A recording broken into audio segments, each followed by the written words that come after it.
Welcome to the Superconscious Success Podcast, where Jen and her Superconscious Success family co-hosts bring you valuable content each and every week on topics relating to manifestation, spirituality, and most of all, using your superconscious to manifest success in all areas of your life. Now on to today's episode. Hey there, Superconscious Success fam. Just before we get into the interview, this is just a brief message. This is actually a recording of the 2021 Superconscious Success Summit interviews. If you do want to check out the introductory for all of the guests, then you can go across to our Superconscious Success YouTube channel where you'll be able to find all the introductions. These particular podcast interviews will be the interview only. Okay, thank you. Now let's get on to the interview. Hey there, Superconscious Success fam. Welcome back to another amazing interview where we're going to be talking to Danielle Marggraf.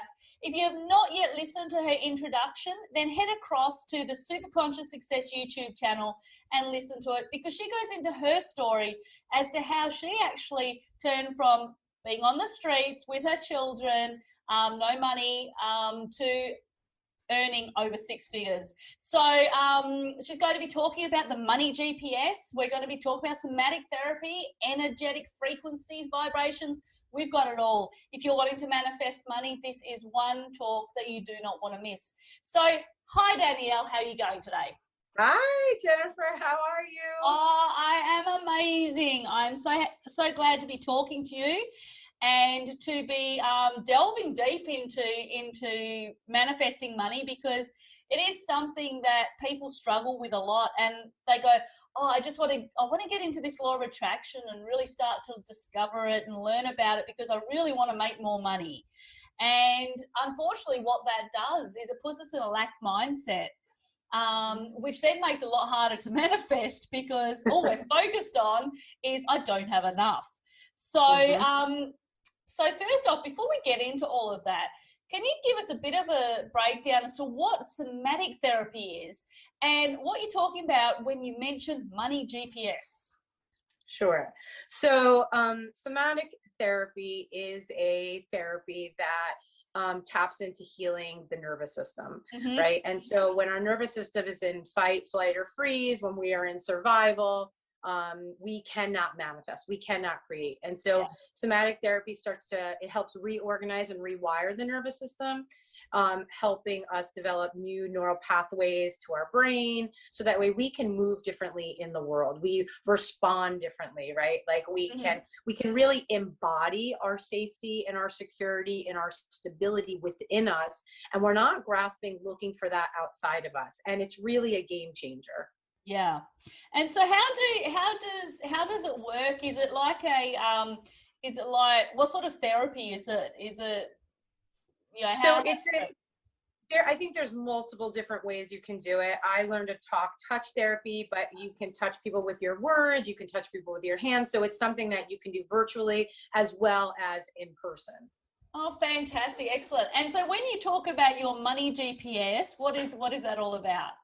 Yeah. So I feel like we all have this inner money GPS, right? This kind of like direction and guidance that we have followed. And a lot of that comes from, right, like our experiences, our money story, our parents, our generational wounds, right? And so we really do kind of have this GPS within us.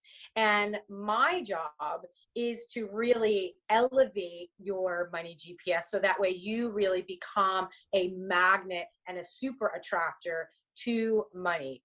Yeah, absolutely. And limited beliefs, these are the foundation of being able to manifest anything, whether it's health, whether it's relationships, whether it's money. As we grow up, we form these beliefs that we don't even recognize are deep within the surface. And I think we all have these stories. Now, when you were younger, did you said that you went through some trauma? That was in your introduction. But what was it like? Did you grow up in a household that had a poverty mentality or more of a wealth mentality? What sort of situation? Well, it's really interesting. So we didn't want for anything. right? Like, I think like I would describe us as middle class, or maybe even upper middle class, I feel Yeah, like. okay. However, I do think the mentality was poverty. And so I do believe that there is a difference between wealth consciousness and financial freedom, Yes. right? So wealth consciousness is the idea that wealth is always there. It's always available. We're always tapped into it, right? We have this alignment to source that brings it in all the time. Where poverty consciousness, right, is that it's not enough. Where is it? Is it?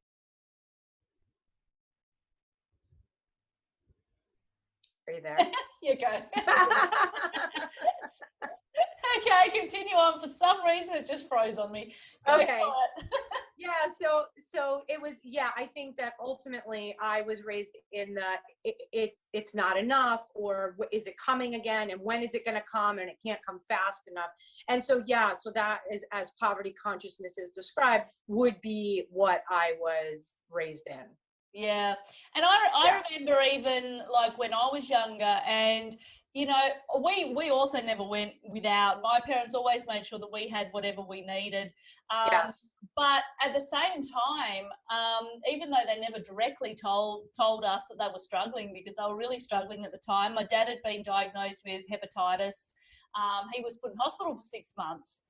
And we were only little, about 5 or 6. And I remember at that age having the power cut off, and us having to sit, you know, by the candles. We'd play games and all that sort of stuff, which was great. But I remember my mum not being able to eat because she was feeding us. So she would be eating, like, you know, dry rice and that sort of stuff. And so I think that's still ingrained in me at a very young age, that even though they both had jobs and they were both working really hard, it kind of ingrained that you have to work really hard and there's still not enough. And so I don't think we recognize until we actually go further back and really figure out what those limited beliefs are and where the source of it is. It's very difficult to be able to move past that. So is that something that somatic therapy can help you with? I think somatic therapy is more, I think it can definitely help you with the beliefs. I think that it is a combination of beliefs, energy, thoughts, emotions, right? Like, I think it really affects all parts of, you know, the really the kind of makeup, the ingredients, that manifestation we need, right? And so I think that there's no way for it not to affect that, because I feel like once we tap into the nervous system, we have better regulation on our emotions, right?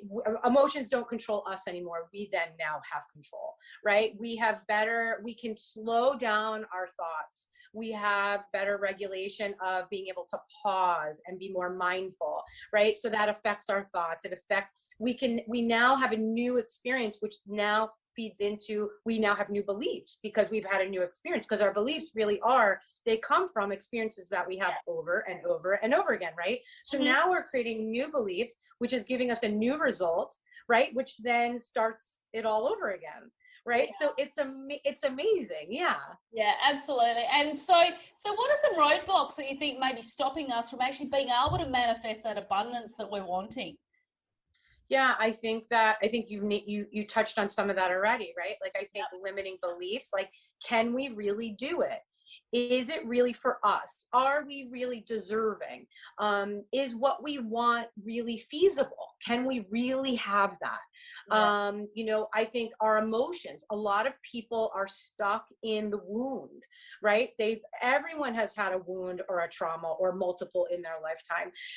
But just like me, in that decade of spinning, I was stuck in this victim consciousness. I was stuck in the wound, right? I didn't really believe, and I made excuses and I made justifications, and I couldn't yank myself out of it. It was like a big blind spot.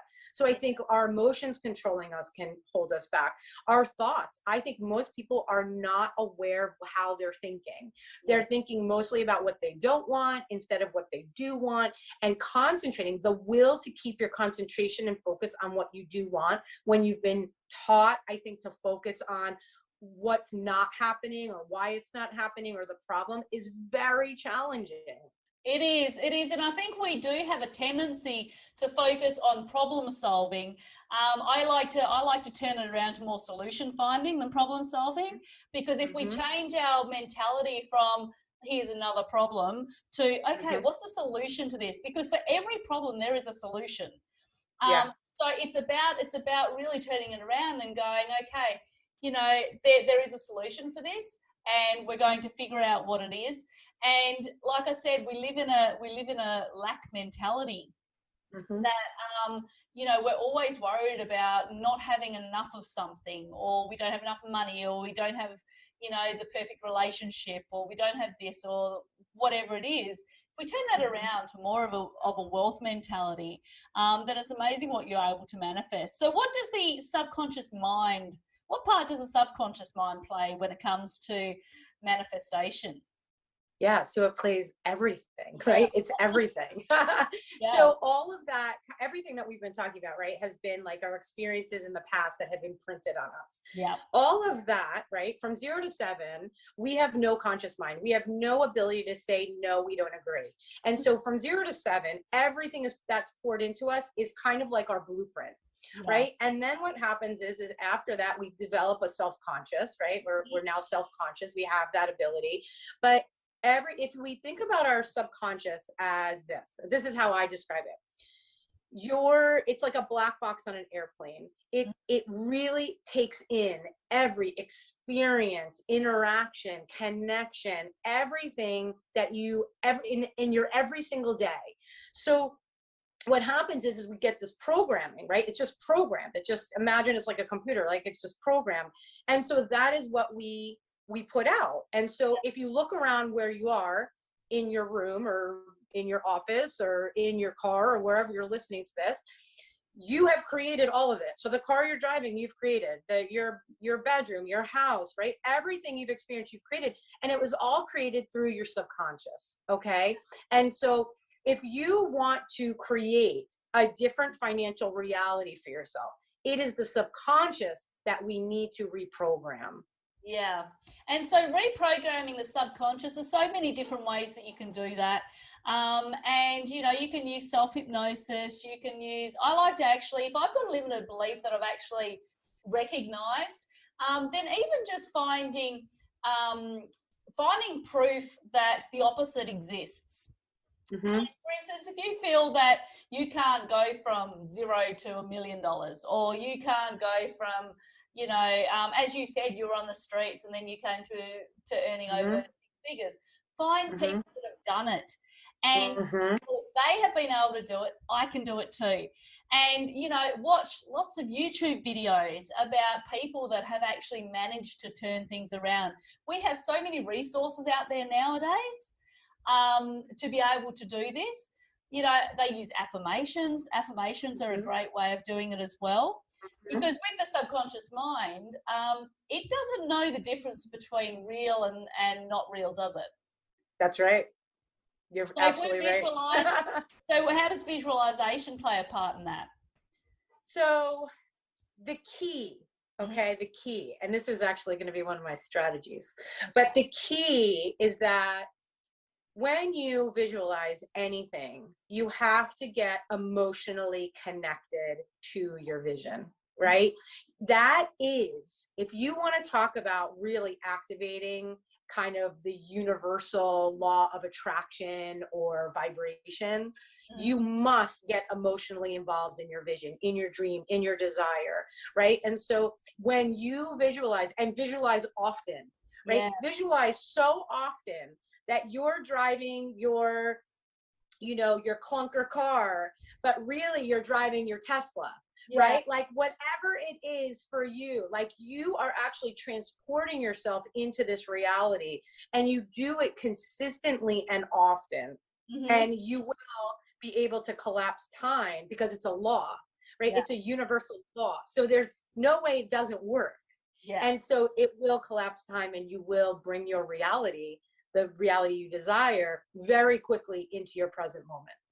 Yeah, exactly. And sometimes I like to, I have visions of like, my dream house years and years down the track. But in the same respect, I can wake up in the morning and I can actually visualize being in this other house. And if you can manage to do that, or go to sleep visualizing, because that's the best time to do it, is as you're actually heading into sleep, visualize everything that you're desiring, because that's when your subconscious is the most active. And so it's kind of like you create a story for yourself. And I know people that use storyboards, and I've actually done it where I've done big PowerPoints up, and with all the different pictures of things that I've done as a slideshow, and then you put that on your computer screen. And so there's lots of different ways that you can do it, but it's you know, it's about working with, as you said, with the subconscious, but then also what about when we work with the superconscious and the divine in order to be able to create the wealth and abundance that we're looking for? Yeah. So, you know, I believe that the divine is within us, right? There is nothing outside of us. I grew up Catholic, and I grew up that God was up there somewhere, right? And was very separate of me, right? And so I was here to serve him, right? In this certain way. And come in all of my studies and research and, you know, my own healing, realizing that no, divine is within you, right? And so when divine is within you, there is this, we have the ability, the creation that we have, right? Because we're all creators. Yes. Our job essentially here is to take the desire, which is our source talking to us, right? So whatever that source is for you, God or universe or divine or energy or whatever you call it, is talking to you in the form of desire. So we now have this urge to want whatever it is we desire, right? It is our job now to take it, to create from that, to be self-expressed through this creation. So that way we take it from invisible, I always say invisible, to done. Yeah. Right? This invisible idea, thought, desire, through us to create and to make it into, you know, reality. Yeah, because I often say that if you have created a desire, if you have thought of something that you really desire, that you really want, well, then the source has already downloaded that to you. It's already there for you. It's already available for you. And so we need to take inspired action to be 100%. Yeah, because then that's one thing I think was missing in The Secret, was that we did a lot of work on visualizing, a lot of work on thoughts create things, which is all true.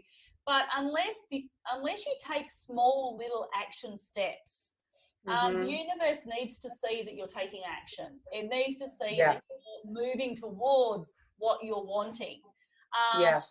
So, and I think that's one thing that was missing. Yes, I would agree. Absolutely. So we've gone over how important emotions are when it comes to visualization, for instance, and also with the work that you do with somatic therapy, healing from past trauma. So can you briefly explain what emotional intelligence is?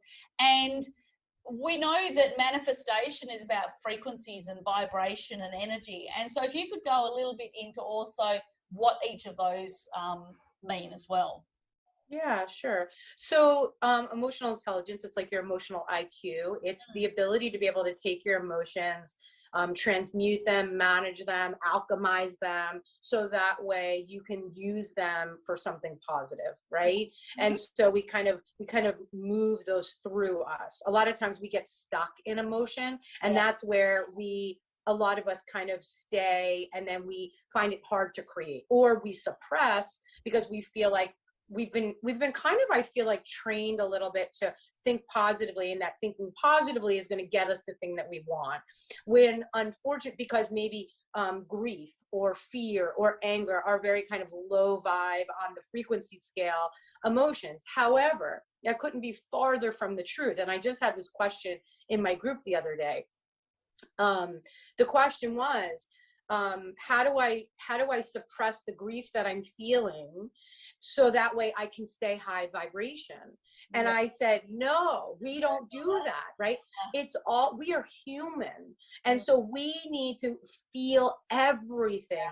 What we need to do though, is we need to move that and process it through, right? And I said, the three best ways, and the three best ways to do that, I said, are movement, breath, right, and voice or writing, right? And so just making sure like you're moving and processing those through, and that we're compassionate with ourselves while we're going through that.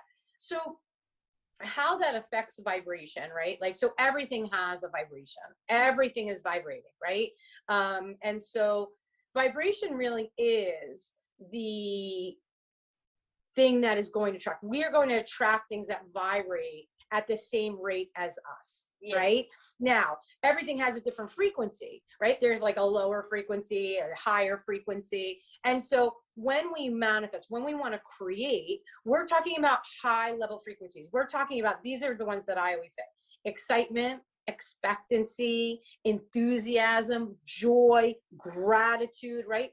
Those are love, very high frequency feelings, right? Like in the body. And so it's like we want to always pivot as much as we can to live in that kind of pond, right? Like we want to live there, right? But it doesn't mean that we're not going to experience a rainbow of emotion, and it doesn't mean that we're not supposed to feel those kind of bad or hard feelings.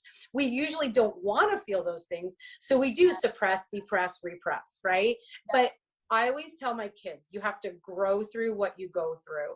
And there's no avoiding it as human beings, that we're all have experienced every one of those emotions, right? There's no escaping it as humans. No, and I tell my kids the same thing too, that they really need to feel those feelings and to go through it, as opposed to trying to suppress it. Because if you try to suppress it, then eventually it is going to blow up, and eventually you're not going to be able to move through it to be able to get to those higher levels of frequencies.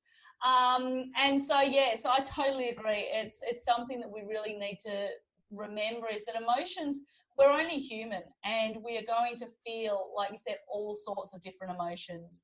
And so we can't stay in high vibe our entire life. It's very, very difficult to do, because if we did, we wouldn't have the contrast that we need to be able to learn the lessons that we are put on this earth to learn.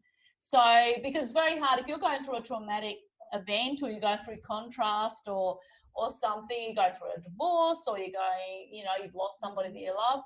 It's very hard for you to stay up in periods of joy at times like that. You've got to express those emotions, and then once you do, you can start to see the other side of it and start to really dig deep. So I love that. I think that's that's a great point to point out about emotional intelligence.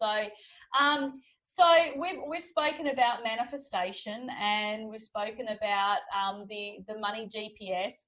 And so if we're stuck in that poverty mindset, we've gone over a couple of strategies. What are your most important strategies that we could undertake to be able to help us turn that mindset around? I would say that 100% every single day, multiple times a day, maybe 100 times a day, you write out your goal. Write your goal out every day. You get emotionally involved with that goal, right? So a lot of times people want to manifest money, but money is really a hard goal in that it's emotionless. Yes. It's only, I kind of say, this is a little silly, but I say money's like tofu. It takes on the flavor of whatever you cook it with. So if you have lack mentality, or if you feel like it's hard to come by, when you think about money, you think about it's hard to come by. So think about it. If you write a goal, I want to make, or I easily earn and generate, $100,000 a month, let's just say.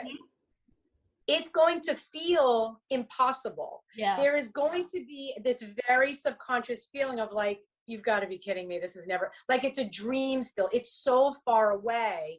It's not going to feel real. If you can humanize this goal with emotions and get really invested in the goal, right? So it might be a money goal, but you start maybe writing it a little bit more around what that money is going to do for you. You start imagining what that money is going to do for you, how you're going to be able to be the best gift giver ever, right? You imagine, right? You imagine buying your parents a new car or a new beach house and they're like crying, or, you know, what you're going to give your kids, or how you're going to impact the world by giving to charities, or creating something for the cause that is important to you. You know, that is how we get emotionally involved, and that's how we change the world, right? Because when people see that we can do it, they now believe they can do it. And so not only have we impacted the people that we have just started, that we touched, our family, our friends, maybe this charity, but we've impacted people. The ripple effect is limitless, right? And so I would say 100% pick a goal that is really out of your reach. So a goal, and the goal has to be something that you don't necessarily know you can do. So if it's a goal you know you can do, it's not really a goal, right? It's like it's safe. So you want to pick a goal that you is really out there for you, but then I want you to build this emotion around it, this story around it. I want you to love it up. I want you to, be so grateful. I want you to be crying in gratitude, right? Of the reality that you are now creating. And again, I want to do it every day. Do it 100 times a day. Do it every night before you go to bed. You said earlier, at night, morning and night, the best times to do these strategies. So, because that is when it's most easy to get into the subconscious. Repetition is king. So you want to make sure you're doing a lot of repetition, right? And if at first your conscious mind's going to go, this is crazy, right? But the more emotionally invested you get, the more you start to realize this can be a reality. Exactly. And I think one of the big problems that we have when we're trying to manifest too is clarity. I think that we have a real issue with being able to be clear on what it is we want. And we change our minds so many times. Like 1 minute it's like, oh, I want to earn 100,000 a month. And the next minute it's like, I want to earn 1 million a month. And then the next minute is, so we're sending out all these mixed messages to the universe as to what we're wanting. And I think that unless we have that clarity, the universe doesn't know what to send to us. So, so how would somebody go about like becoming crystal clear on what it is that they're desiring, and really just stick with that goal rather than changing our mind every 2 seconds? Yeah. So I think in order to really connect with your desire, it's those really quiet, still moments where you think to yourself, it's almost like it's almost like a secret that you haven't told anyone, right? Because it's so big, right? So it's like when you think about like, well, I want to be a Broadway star. I want a mansion on the water. I want to travel the world. Like, things that I feel like we don't talk like that a lot of times, right? Or when we discuss it, it's very airy fairy, like one day I wish.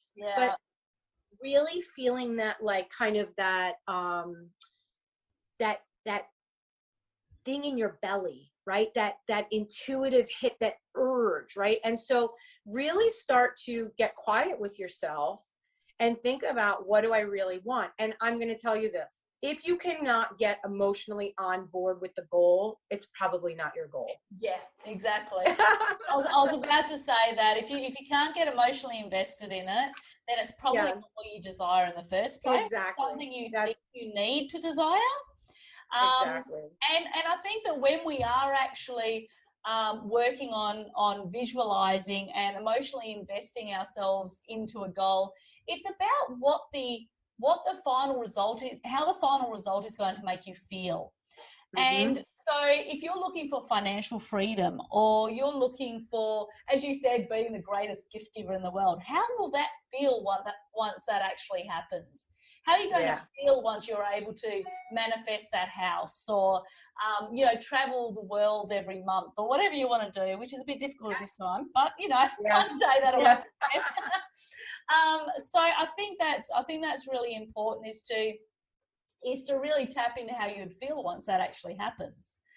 So fantastic. I think that's giving a lot of, so we've got visualization, and we've got really putting our energies and our our vibrations into it. Now, one question I wanted to ask you, which is controversial, and I've heard lots of people have different responses to this.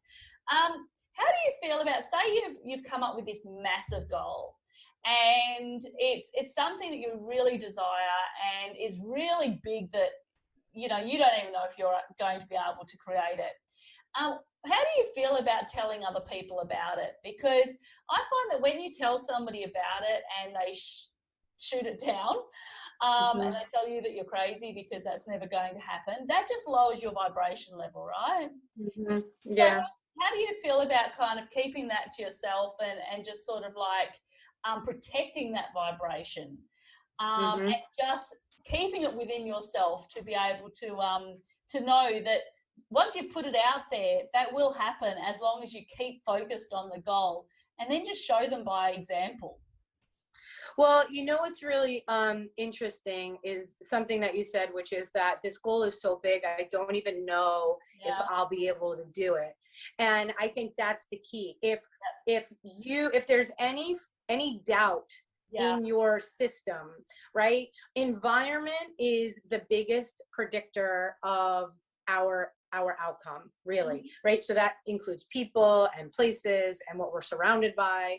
And so I would not tell anyone what my goal is until I was sure that no matter what anyone said, no matter what anyone's opinion or thoughts, that it would not impact me, right? Like, it would just not have any impact on what I was creating, right? So because belief is key. You have to believe to receive.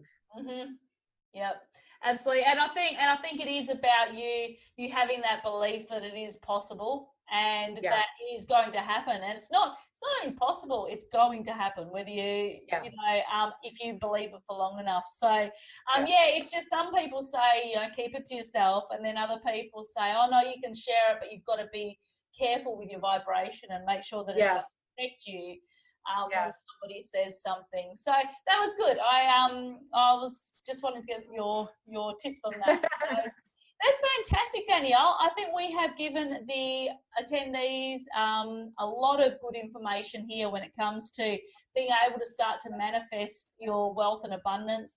Make sure you really do take care of those frequencies and those vibrations.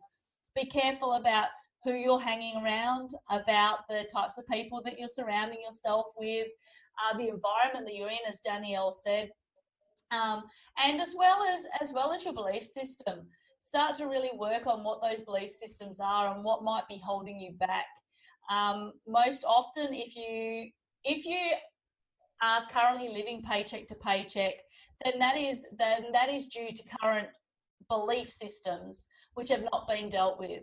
So if you're wanting to see more money in your bank, then we need to work on those belief systems, so that you can start to believe that you're worth more, and that the money is out there, because there's an endless supply of money. Money's just energy. It's just like everything else that's around us. And so anybody can tap into it. It's just being in that right state, that right vibration to do so. So thank you so much, Danielle. Now, everything for Danielle is found in the playbook. So all of her information, her bio, everything will be there. So head across there to find out any further information. And Danielle, is there any final words you would like to give to our listeners today?